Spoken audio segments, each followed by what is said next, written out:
Ladies and gentlemen, Andy Wickham.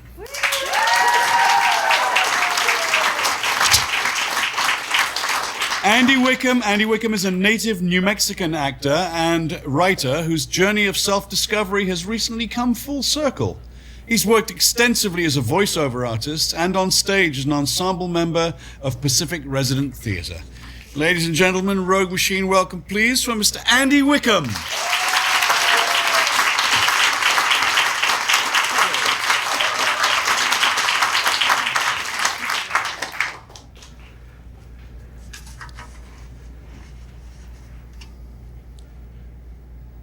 I was born in Roswell, New Mexico in November 1962 and adopted that day by a military couple.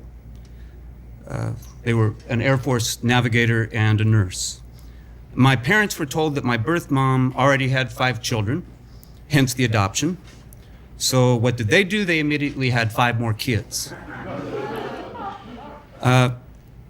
It happened over the course of the next decade, and because they were Air Force, we kept getting relocated all over the country. Dad did 4 deployments in Vietnam and retired a lieutenant colonel. My parents knew each other only 4 months when they got married, and they stayed together their entire lives.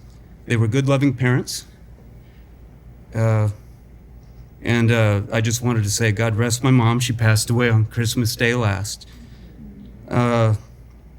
Anyway, we started in New Mexico, where I was born, then relocated to California, where they adopted 4 more babies. Then we moved to New York, where they actually got pregnant and had a baby, because I guess the pressure was off. I wrote that joke when I was 11.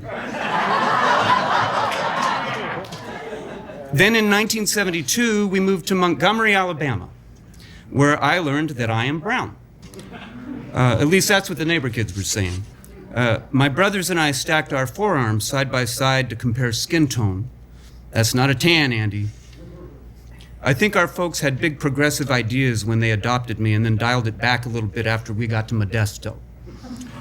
Anyway, they adopted me, Spanish, my sister, Italian, my brother, German, my other sister, Republican, and another boy...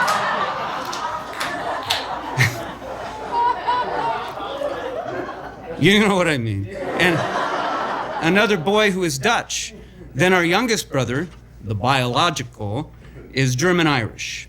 Imagine having a hard time trying to fit in because you're not adopted. Turns out you become a cop. Then when I was 12, we settled in Idaho. Now, at no point did any kids ever bully me for my skin color. Whenever I was bullied, it was because I was fucking obnoxious. All of these interstate moves had rendered me irreverent. Whatever it took to knock a nun off her game, it would come out of my mouth.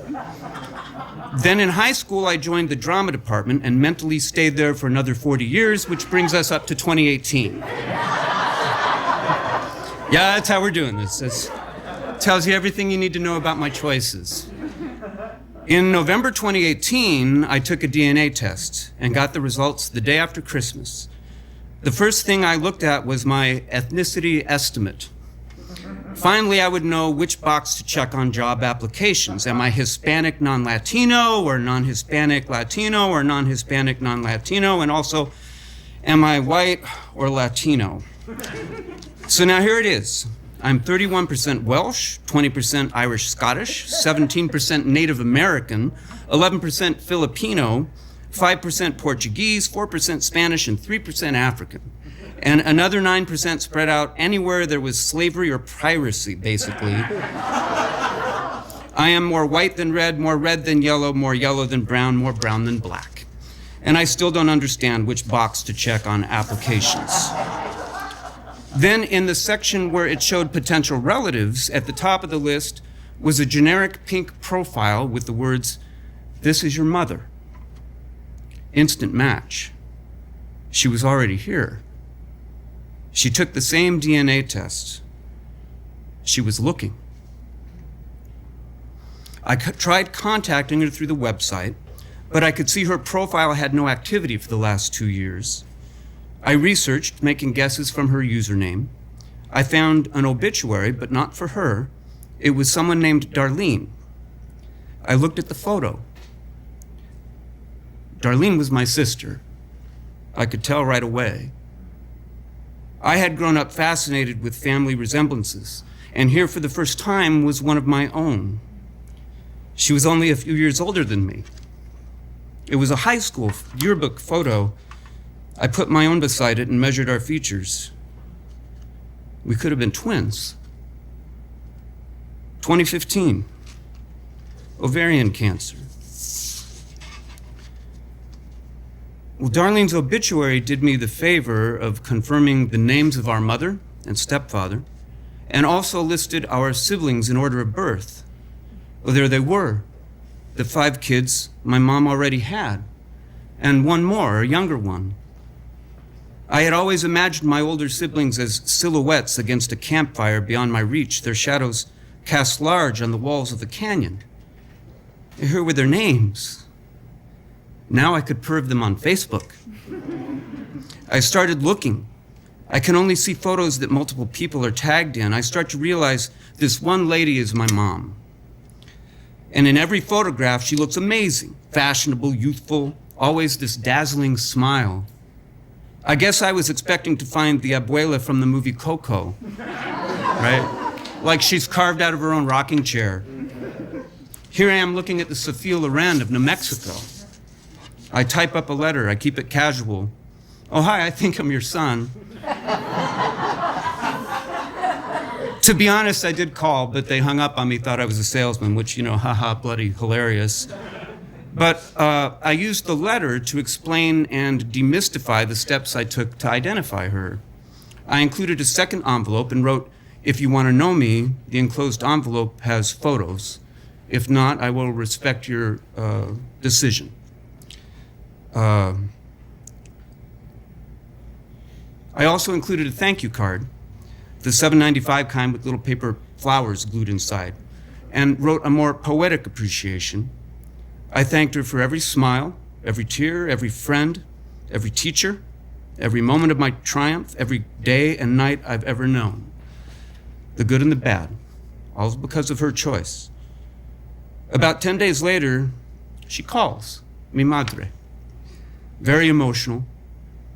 And it was like in a movie where this specific character turns up with all the answers necessary to pivot to the next act. And it felt like perfect casting, like on Friends when Phoebe's mom turned out to be Terry Garr, right? It was a lot like that. Every day we'd talk and just chirp away for hours like little birds. The second day I'm getting texts from a big sister in Indio. "Oh my God, you're my little brother. I didn't know about you. I love you already. Emojis, emojis." The day after that, my eldest sisters get on the phone. "Oh my God, we can't wait to meet you." The day after that, my younger sister gets on the phone and she has an idea. The ladies of the family take trips together. Every year they pick a random city and go there just for fun.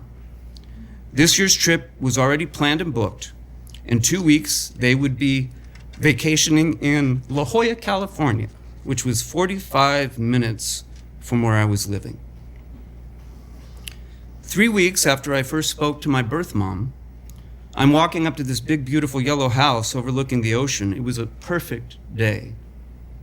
Before I can even knock, my mother is pulling the door open and she throws her arms around me, weeping into my shoulder. We held each other literally right there over the threshold.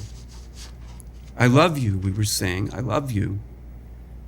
She brought me inside, and there's this archway with a woman standing in it, my little sister.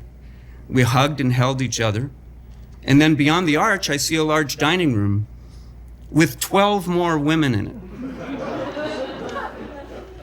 12. They were all standing individually with their backs to the wall where they had been praying and listening. And now here they were all looking at me like I'm some Picasso, like my cheek and forehead are recognizable yet juxtaposed in some inventive new way. And I guess I was looking at them the same way, fanned out like stations of the cross. I turned to the closest lady. "Hi, I'm Andy. Are we related?" She was my cousin. The next woman was my cousin. The next was her daughter. The pattern repeated. I took a lap of the room, meeting cousins, second cousins, third cousins, and 2 aunties, tias. They welcomed me with open arms. Your family now.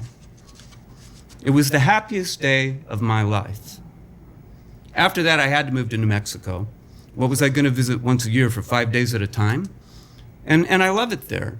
I moved to Albuquerque, got a good job, little place of my own, and there I now abide.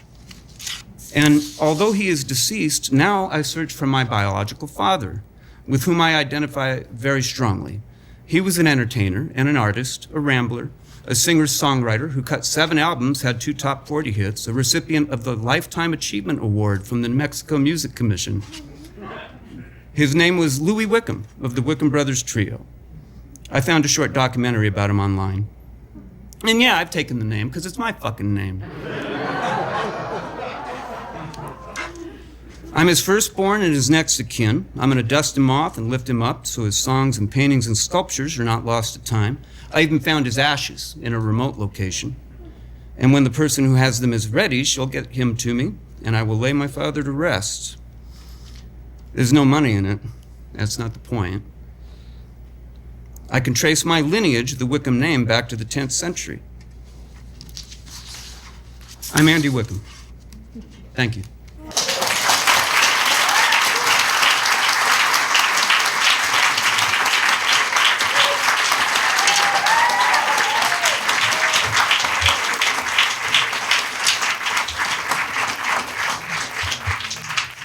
I thought he looked Welsh.